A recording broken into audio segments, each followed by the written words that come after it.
What you and I have to understand is that at the end of the day, God never really wanted fans.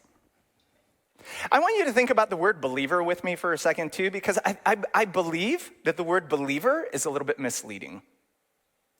You know why? Because you and I can think, well, I believe that God exists. I believe that that there is this guy who lived and his name is Jesus and he is God. But you know what the Bible would say about that idea and that thought? The Bible would say this: congratulations, you believe the same thing as the demons do. Because at the end of the day, the demons believe that God exists. The demons believe that, it's in the book of James, that the demons believe that Jesus is the Son of God. You know what?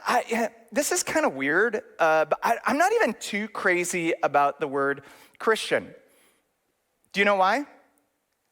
Because the Bible never asks us to be one. There are only 3 times in the New Testament that word Christian is used. And believe it or not, the first couple times it's used is actually used as a derogatory term. It's used as a derogatory term used to describe a group of people who are too ethnically diverse to be called Jews anymore.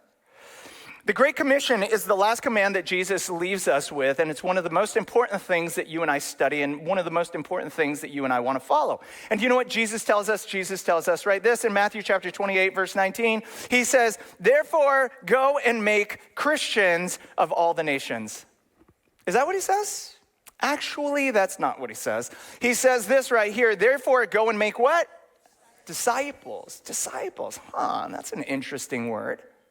What you're going to find is that word disciple doesn't show up 3 times in the New Testament. That word disciple shows up 269 times in the New Testament, and it's used to describe someone that not only intellectually believes in Jesus, it describes somebody that not only likes Jesus and likes the idea of Jesus, it describes someone who wants to be like him.